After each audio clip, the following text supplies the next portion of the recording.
Hello दोस्तों, कैसे हो। एक दिन बादशाह अकबर नाई से अपनी हजामत बनवा रहे थे।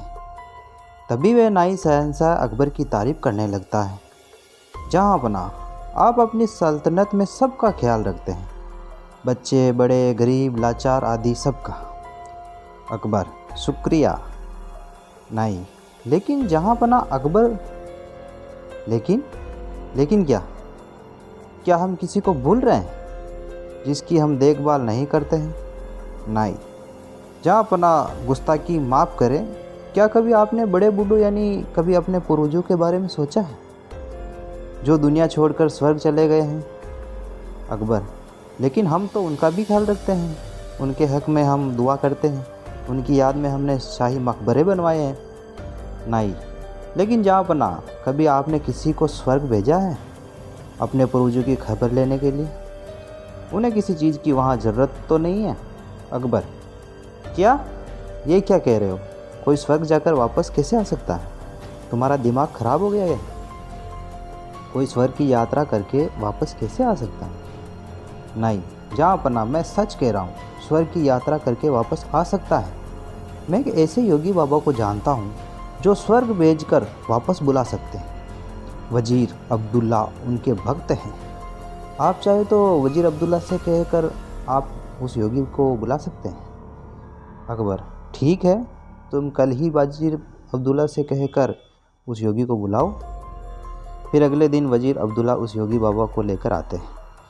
अकबर: वजीर अब्दुल्ला, क्या योगी बाबा दरबार में आ गए हैं?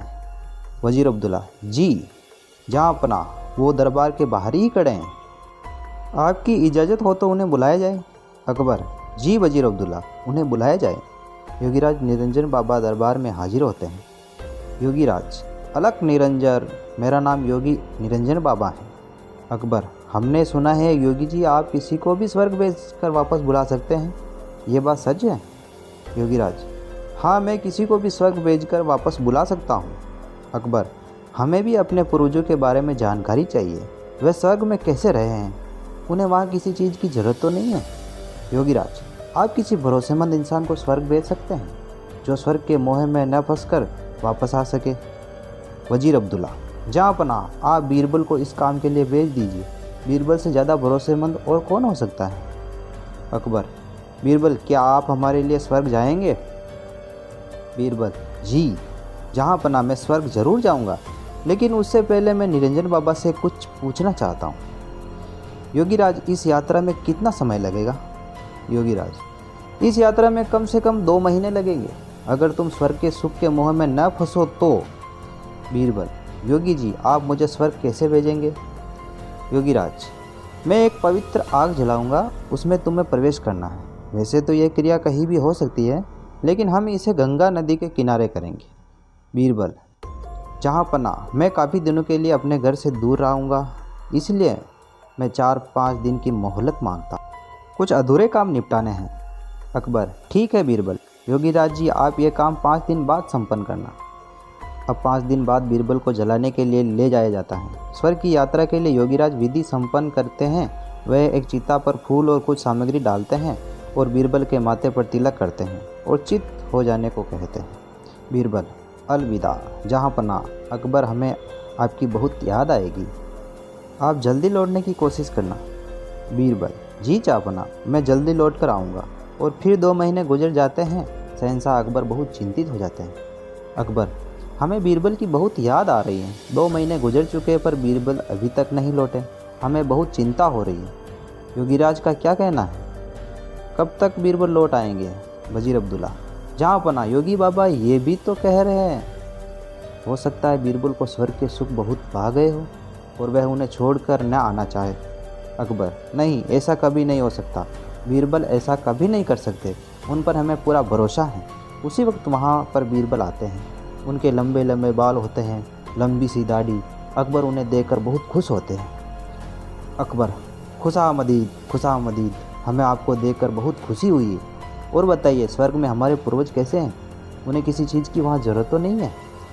बीरबल: नहीं जापना, उन्हें किसी भी चीज़ की ज़रूरत नहीं है, वह वहाँ बहुत खुश है।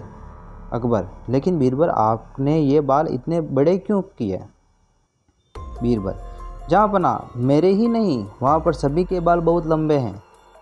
वहाँ पर कोई नाई नहीं है बाल काटने के लिए, इसीलिए उन सभी ने यहाँ पर जो नाई है उसे बुलाने के लिए कहा है, ताकि वो वहाँ सबके बाल काट सके।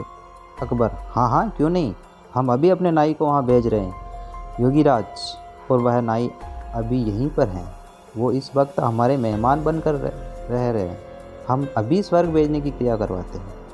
योगीराज और उस नाई को बुलाते हैं। वो दोनों दरबार में हाजिर होते हैं। अकबर उनसे कहते हैं: अकबर, योगीराज, स्वर्ग में नाई की ज़रूरत है, आप जल्दी से इस नाई को स्वर्ग भेजने की क्रिया शुरू कीजिए। नाई अपने घुटनों पर गिर गए: जहाँ पनाह, मुझे माफ़ कर दीजिए, मुझसे ये सब वजीर अब्दुल्ला ने करवाया था, क्योंकि वह बीरबल की शोहरत से जलते हैं और बीरबल को अपने रास्ते से हटाना चाहते थे। और ये बाबा भी पाखंडी है, पता नहीं बीरबल उस आग से कैसे बच गए, लेकिन मैं नहीं बचूंगा, मुझे माफ़ कर दीजिए। अकबर: क्या इतनी बड़ी साजिश बीरबल के खिलाफ? सिपाहियों, इस पाखंडी बाबा और इस नाई को ले जाओ और काल कोठरी में डाल दो। और तुम वजीर अब्दुल्ला, मुझे तुमसे ये उम्मीद नहीं थी।